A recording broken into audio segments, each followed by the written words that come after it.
Welcome students in my biology classes. Now in next class we will take the types of ovule. In last class we had to discuss about the first three types of ovule which are orthotropous, anatropous, hemitropous. Clear diagram and then characteristic features. Now in this class we will take the camylotropous, amphitropous and cercinotropous remaining three types of ovules. So first, it is a diagram of camylotropous ovule. Now camylotropous ovules, how oriented the chalaza, nucellus, funicle and then hilum and a micropyle. So I have to write these type of characteristics. First is the ovule body curved. So it is ovule body is curved. So it is the first character of camylotropous type of ovule. Second is micropyle and then chalaza lie on either side of funicle. Micropyle and then chalaza, the two are, first is the micropyle and then second is a chalaza. Either side of funicle, that means one left hand side and other is a right hand side of the funicle. So we write that micropyle and then chalaza is lie on either side of funicle. So one is the left hand side of funicle and other is the right hand side of funicle. Clear? Next is the micropyle directed towards the base of funicle. These are the micropyle. Clear? So these arrangement of micropyle just like. So we can draw the diagram like this. It is the micropyle and here it is a funicle. So it is lie towards the funicle. So micropyle lie towards or the directed towards the funicle. So it is a directed towards the funicle. That means the direction of funicle and the direction of micropyle is the same. It is a downward and it is also downward.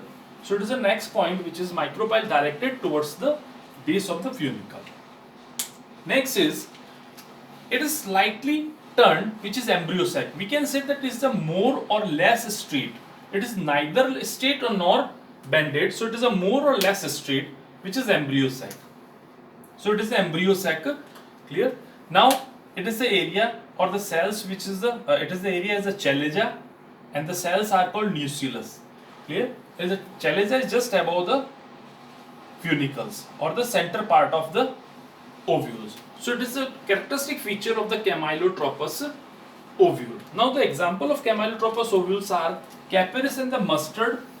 So in the caparis and mustard, it is generally present in camylotropous ovules. Clear? So it is a one type of ovule. You can take the screenshot because all characters are important for this and then diagram in the very easy manner. So you can take a screenshot of it. So next is the amphitropous type of ovule. The very important type of ovule for the NEET examination. Clear? First of all, ovule body show the prominent curvature. It is a prominent curvature shown by the body of ovules. Second, which is very important for NEET, embryo sac just like the horseshoe shaped. It is embryo sac is just a horseshoe shaped or the complete ovule is also in the form of horseshoe shaped. So it is a very important point of it. Next, the funicle attached near the body of ovules. The funicle attached near the body of ovule. Clear? It is a attached with the near main body of the ovule attached near the funicle. Next is the micropyle, chalaza, hilum close to each other. Three names which is micropyle, chalaza and then hilum. It is a very close to the funicle and close to each other. So it is a main important character. Micropyle, then chalaza and the hilum and funicle close to each other. Very important factor. And then example is the capsula. So it is a very important. Again repeat, it is a diagram. It shows the prominent curvature. Second important factor which is embryo sac is a horseshoe shaped. So it is a diagram of embryo sac. Clear? Then funicle attached near the body of ovule. Ovule, that means the funicle attached at the body of these ovules. And then micropyle, chalaza, hilum and a funicle at the same position or close to the near and then Example is the Capsella. So it is the fifth type of Amphitropus. Next we will take the Cercinotropus type of ovule.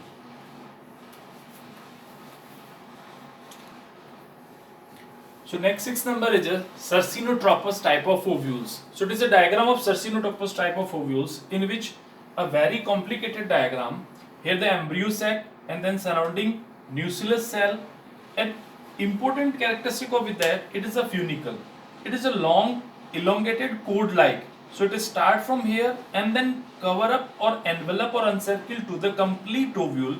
So it is the main important character of this Cercinotropus type of ovules. So we take the first, the funicle cover complete ovule, encircle the complete ovule is the character of these type of ovule. First is the ovule is a straight and micropyle facing upward. So ovule is a straight and micropyle is a facing upward direction. It is in the upward direction. So it is a second character.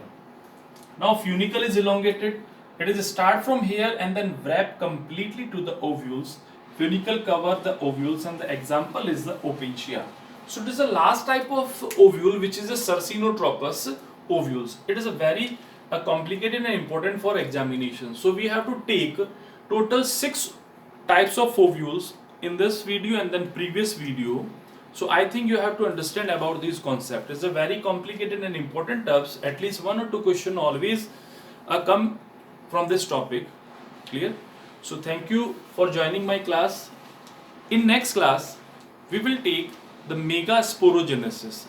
As I told you in my last classes that I will follow the strict systematic syllabus of CBSE, RBSE and then other boards. So I will follow it definitely. Thank you for joining my class.